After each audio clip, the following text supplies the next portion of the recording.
All right, so today we have the Smith & Wesson M&P22. I was very excited to get my hands on this. They were not readily available in my local area, so it was a bit difficult for me to find, but I did get it. So pretty simple case here. These latches are a bit of a pain to get. You have to actually kind of push and then pull on the top. I don't know. It's over-engineered, but anyways, there it is. It's just beautiful right out of the box. It's just a gorgeous gun. But what I did notice about out of the box is what it did and didn't come with. I'll go ahead and pull all this out here. Some NRA information, some basic safety information about the weapon and registration, and a round that is from the factory. And all of it's kind of, it's made in Germany. All of it's kind of just jammed back in here, and it's probably from shipping. It hasn't settled. I haven't actually opened this little pouch here, but I do know what it is. It's a test shell from the factory. And it looks like they were CBC. They fire a round out of the weapon and include it with the weapon to indicate that it has in fact worked. So with the information you get with it, you get a little Smith & Wesson congratulations thing, NRA card, a manual explaining some of the basics of the weapon, how to modify, field strip and all that, and then as part of the my country of origin, or where I'm at, is the United States. This is something that you'll get. It's just a Department of Justice thing. Now, some of you are wondering out there about something I just said about this gun coming from Germany. Oh, what it is this is not your typical M&P. It's very, very, very similar, but there are a couple changes. They did work with Walther on this weapon to get kind of a second opinion or whatever about how to make an actual 22 pistol that works really well, and Walther has done that in the past. There are a couple tools that it does come with. This is for barrel thread. You can remove a little cap on there. I'll show you that here in a minute. And then there's these two little Allen wrenches for the sights. There's these little cutouts here. Don't get too excited unless I got hosed or someone knows otherwise, or if there's another model. It would look like it comes with 3 magazines. It only came with 1. That was my only disappointment with this, is it came with 1. The magazines were very hard to find when this gun just came out. It was near impossible. I still haven't gotten a second magazine. I just don't really see the need. I'm pretty well satisfied with what it is already.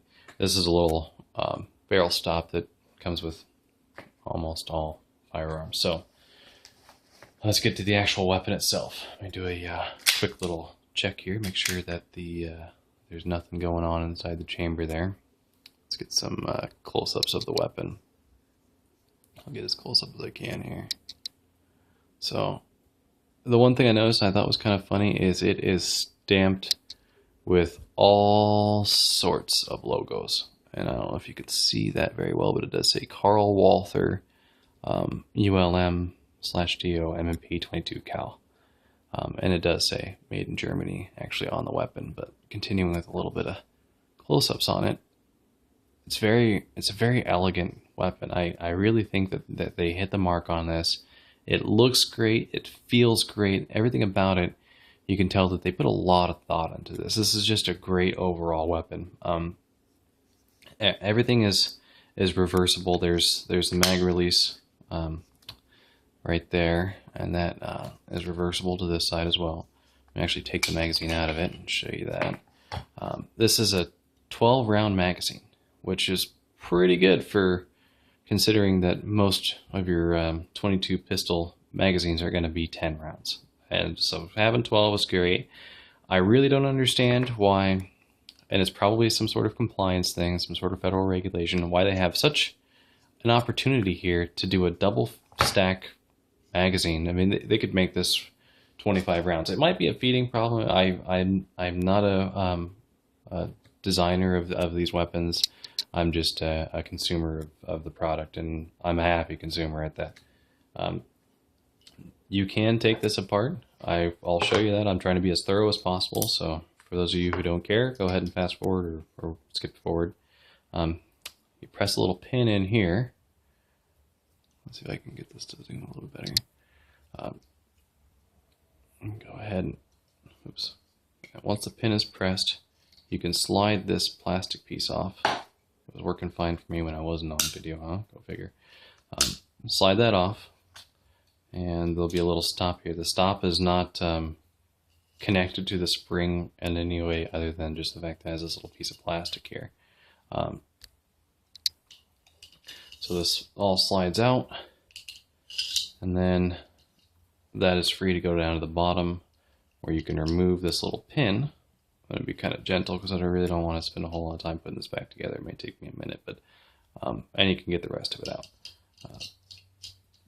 These magazines are pretty much a standby when it comes to 22 caliber guns. It's pretty much how they develop them. It's a little bit different than most of your larger caliber weapons, but I do see a benefit in having the assist here, which is what this is. This is an assist, so you can bring this back a little bit and make it easier to feed.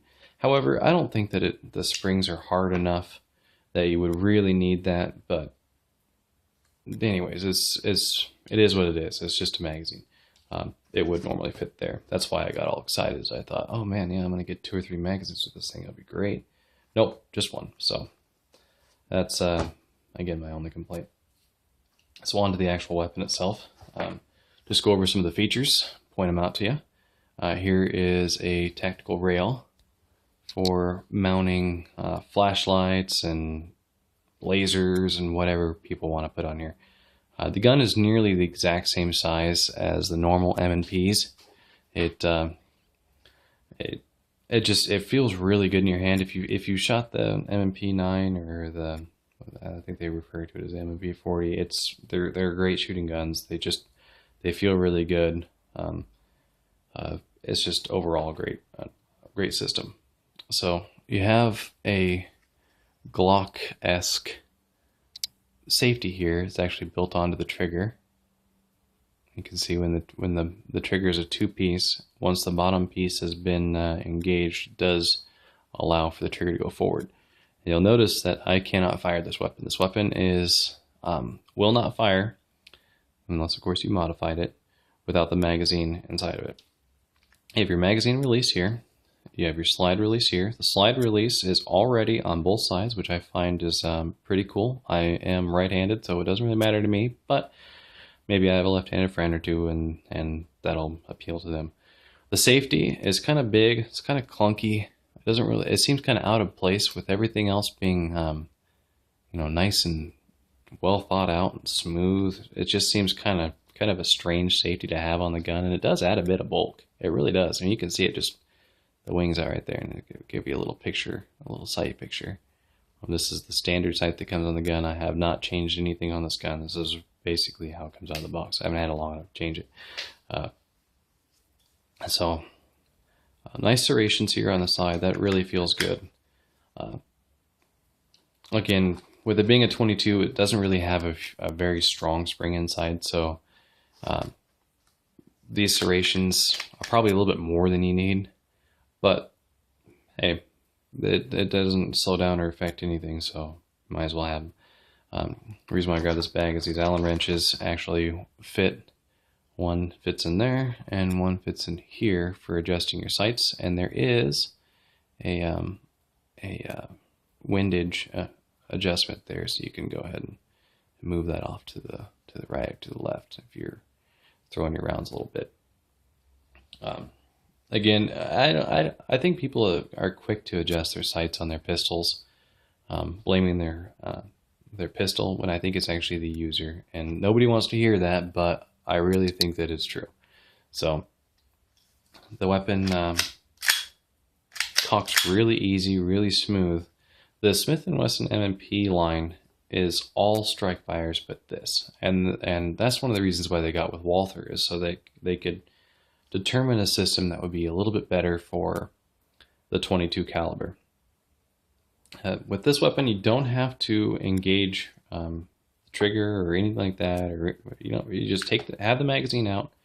This is for breakdown. Take the magazine out, pop this little lever from its horizontal to its vertical position. You want it down at 6 o'clock.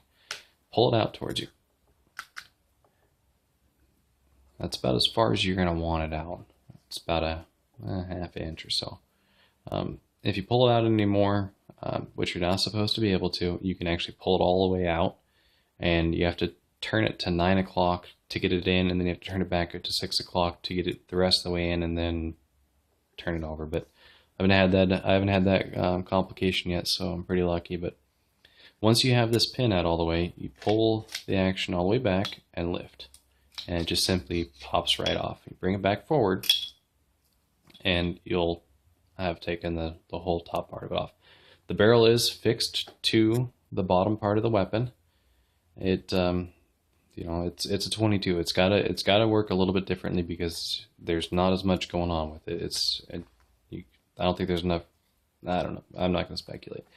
But you can pop a little spring off here, and then this little guide rod comes out as well. Let me get a better grip on it.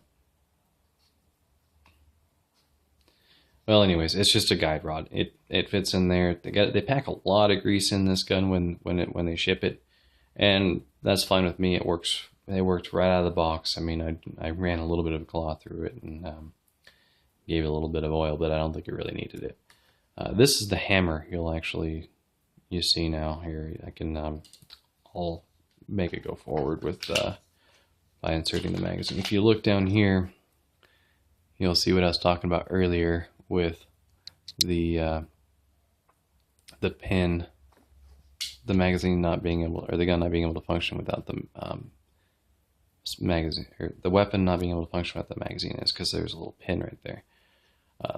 So once the magazine is in, you can squeeze the trigger to let the hammer go. And the hammer, it's small. It's got to be small. It's compact, so it can fit inside that slide, and all the action happening around it. I think that this is a much better option, and so far has provided a very, very smooth shooting experience. You cannot get the slide back on without the hammer being in the back position, so it takes a little bit of strength, but it's not much to get it right back there. Yeah. I'm going to take this out just so it's a little bit easier. Put this spring back here on top.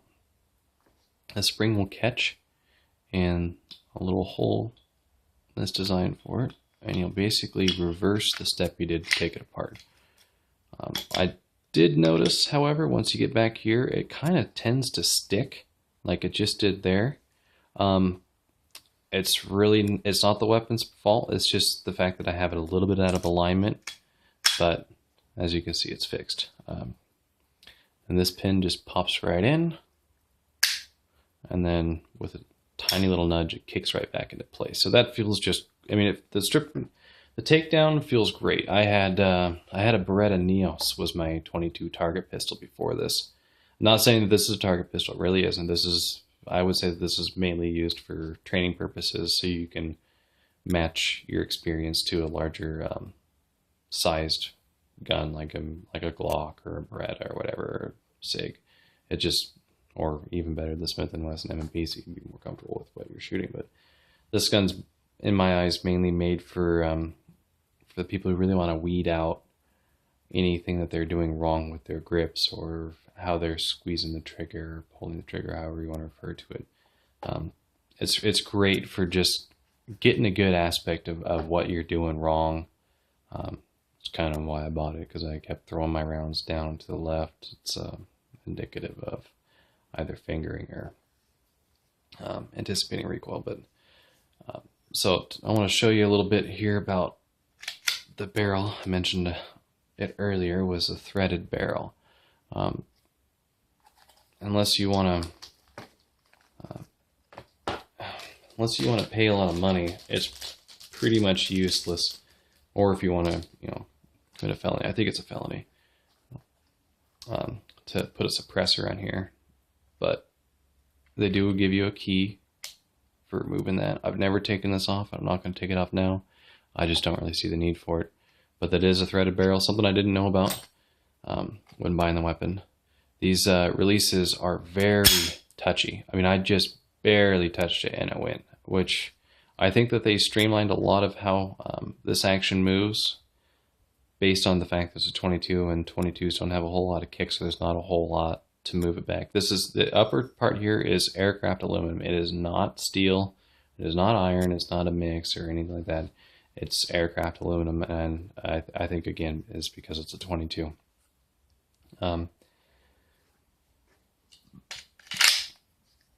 Overall, it's a really, really great weapon. I was ecstatic the first time I got one in my hand. I'm ecstatic now. This has just been a great shooter. It kind of got me to focus a little bit more on the last couple little things I'm doing before I send a round down range, and get me a little bit more on target. And the better of a marksman I am, the happier I am, and this has really just made me happy on all accounts. It is a bit pricey. It is, I purchased this weapon for $400 from my local Cabela's, and that to me is quite a bit for a 22 pistol.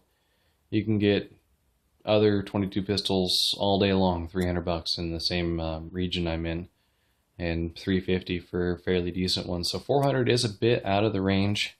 I did consider a conversion from a conversion kit for a Glock 17 to a 22 round, but I thought, for the money, I might as well just go ahead and get myself another pistol. And for the lady shooters out there, my wife seems to love this, and she really just she'll plink all day with me. We'll go out there and really just work on it. And she loves her 9mm and up, but this 22, it doesn't feel like a weak experience. It doesn't feel like you're shooting a BB gun. It gives you the full feeling of a full-size handgun, and that is just great. One of the major things you'll notice between the 22 and other products in the M&P line is the back strap here is not removable.